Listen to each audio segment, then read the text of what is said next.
First of all, many congratulations to England on reaching the World Cup semi-finals.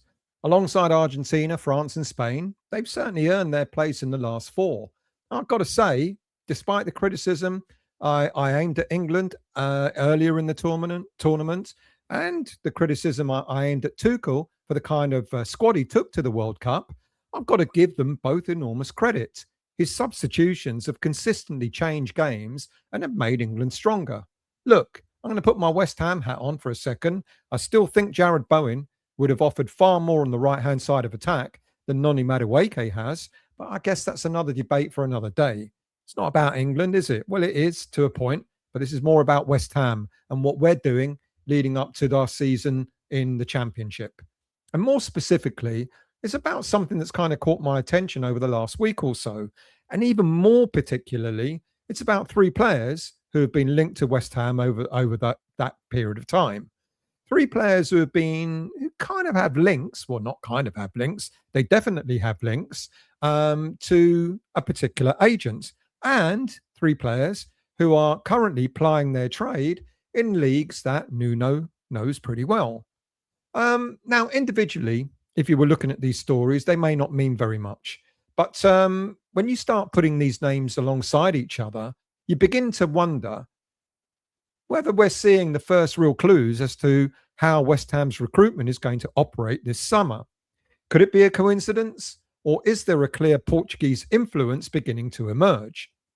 Now, before I look into these players in a little more depth, if you're new to this channel, or if you've watched the West Ham Voice before but yet to become a subscriber, a QR code has appeared in that corner there. All you got to do, if you enjoy the content, why not click on that QR code, subscribe to the channel. Costs nothing to subscribe. If you hit the bell notification, you'll know when I'm next on. And if you enjoy this particular show, hit the like button as well.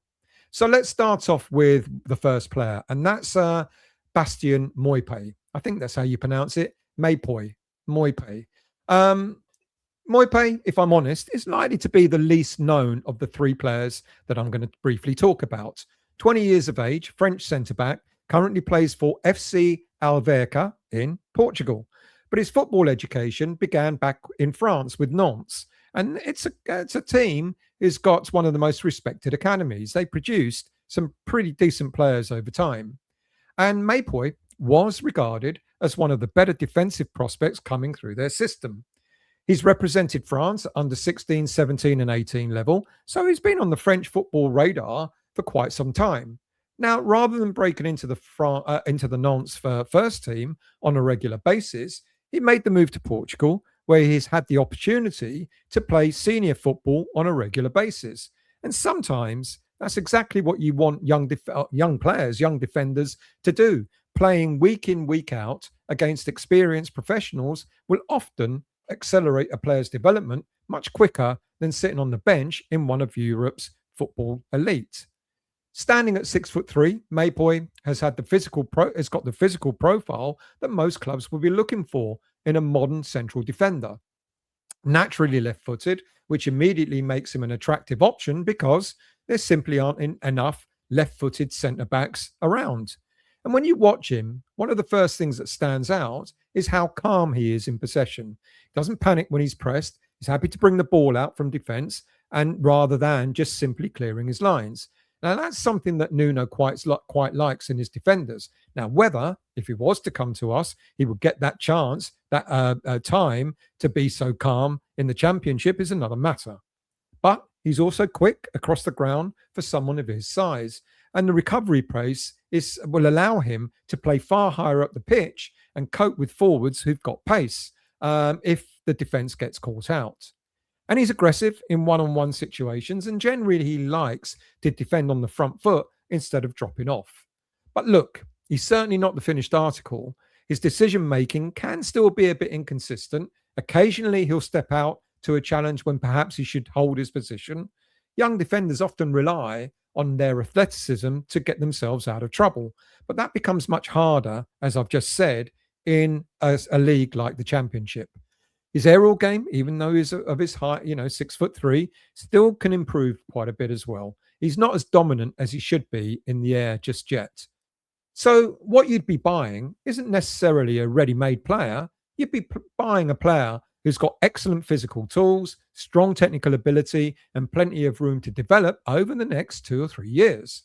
Now, that's exactly the type of calculated gamble that clubs with good recruitment departments often make.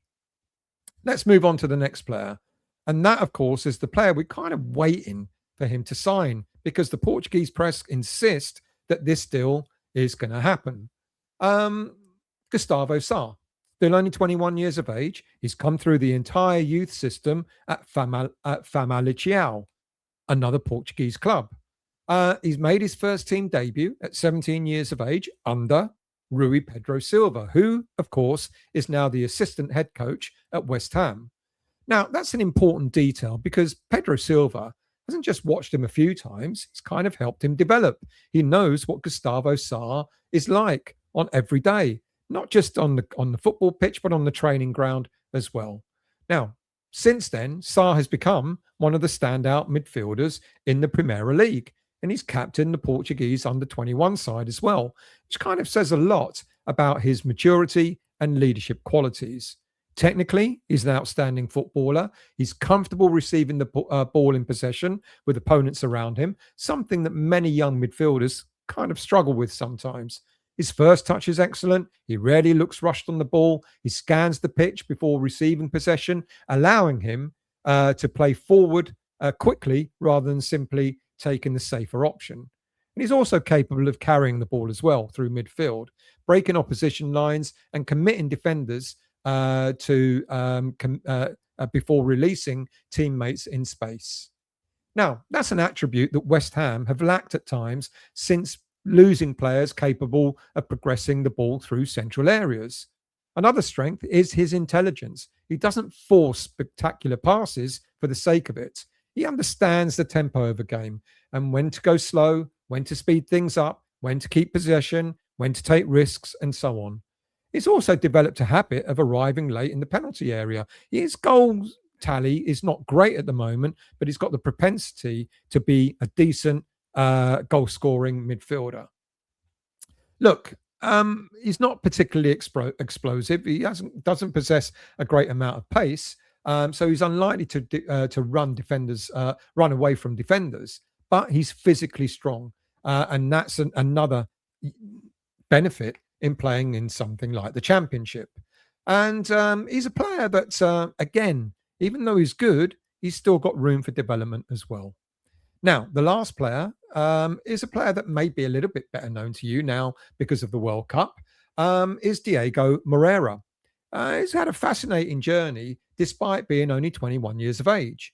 Born in Belgium, he developed through the academies at Standard Liège before moving to Portuguese club Benfica, where he quickly established himself as one of Portugal's brightest young attacking prospects. His performances earned him a move to Chelsea, although breaking into that squad obviously proved pretty impossible because they just seemed to buy everyone. It's not demeaning him, it's just the way Chelsea operated in the past. So loan spells followed, where he eventually joined Strasbourg, where he's finally begun to find regular football again. He's also now broken into the Belgian national team.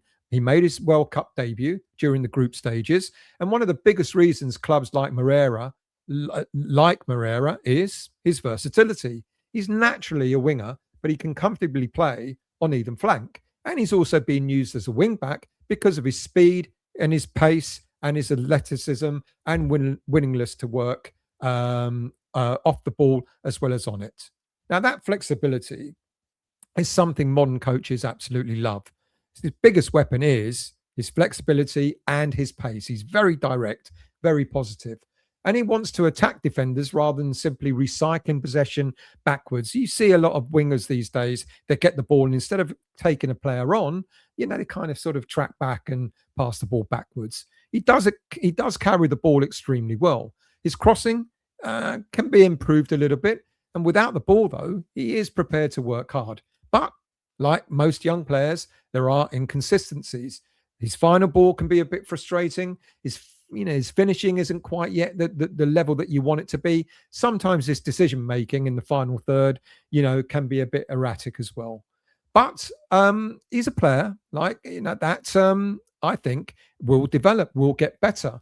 And this is why Chelsea sort of looked into him in the first place. He's got the ability, and he's the sort of player that I think a lot of clubs are going to be looking at over time. Look, at this stage, it'll be easy to jump to conclusions, of course, that Jorge Mendes is driving this particular recruitment campaign with these three players.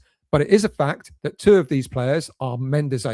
Mendes is their agent, and Sa has got his imaging rights under another Mendes company as well.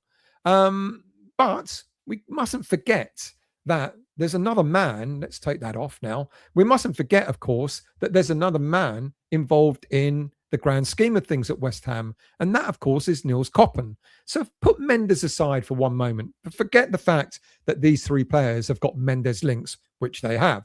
And let's look at these three players themselves. And you ask one question: would they still be the type of players that Nils Koppen would identify? And I actually think the answer is yes. They're all young. They're all technically strong. They've got room to develop. They've got good resale value. None of them would completely destroy West Ham's wage structure, but none would also command this kind of transfer fee normally associated with players that might be going to clubs like in the Premier League. There's no saying, however, that these three players wouldn't attract interest in the Premier League. I think they certainly will.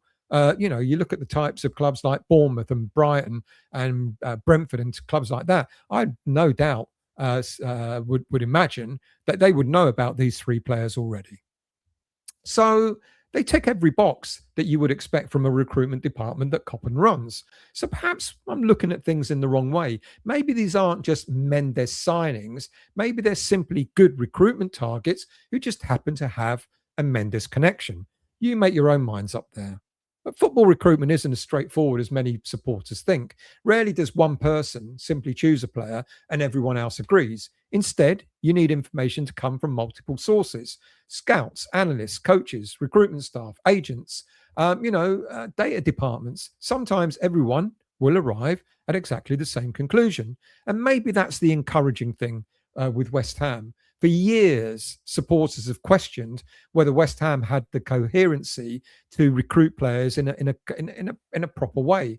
Too often it felt reactive. Too often it looked as though opportunities were being presented to West Ham by agents rather than driven by a clear footballing path. But this summer, I'm really, really hoping that it feels different. Not because we've already signed lots of players. In fact, we haven't signed anyone at all. That's the one frustrating thing that fans aren't kind of getting their heads around at the moment. We're still waiting for our first signing. But the names we're hearing about do appear to follow a bit of a pattern. Young, developing, technically gifted, players with room to improve, players who could increase value over time. Now, whether those names have come from Nuno, Koppen, or Mendes almost becomes secondary because they're all pointing in the same direction. Of course, there's a word of caution. Having connections to Jorge Mendes doesn't automatically make somebody the right signing. West Ham supporters know better than most when it comes to recruitment through agencies. We've seen what's happened when certain intermediaries have been involved. Far too long, David Sullivan would rely on his trusted agents like Salthouse and Silkman. But to be balanced, we've had our fingers burnt in January, or to a point, when we signed Pablo, yet another Mendes client, who didn't score one goal for us in the second half of the season that he was there. But who knows? Maybe he was signed with the championship in mind. Who knows? Let's see if Pablo stays, what he's going to do at the club next season or this coming season.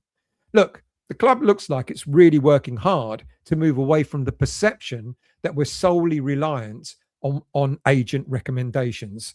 Hence, the arrival of Koppen. And I don't think anyone wants to replace one influential network that we had before with another. That wouldn't represent progress. Key here is balance. If Mendes opens the door to players, that's useful. If Nuno knows exactly how these players fit into his system, that's extremely valuable. And if Nils Koppen and his recruitment team independently reach the same conclusion after scouting and analysis, then that's exactly how modern football clubs should operate. So maybe we should be asking whether West Ham Finally, have a recruitment structure where good ideas come from several different places. Because if Meupiyou, Sa, and Moreira all genuinely fit what West Ham are trying to build, then I honestly don't mind who first suggested the name. What matters is whether they're the right players, whether they will improve this football club, whether they will help us get back into the Premier League, and whether this finally represents the beginning of a recruitment strategy that looks beyond just one transfer window. The next signing, or the first signing of the summer, could tell us an awful lot. Not necessarily about who's in charge, but about the direction this football club is heading. As always, I want to hear your thoughts. Do you think we're seeing the beginning of a Portuguese influence under Nuno? Exactly what he did when, under Mendes, exactly what he did when Nuno took over at Wolverhampton Wanderers? Or do you think Mendes is playing a bigger role than most supporters want him to? Or do you think there are simply the kinds of players that Nils Koppen would have identified anyway?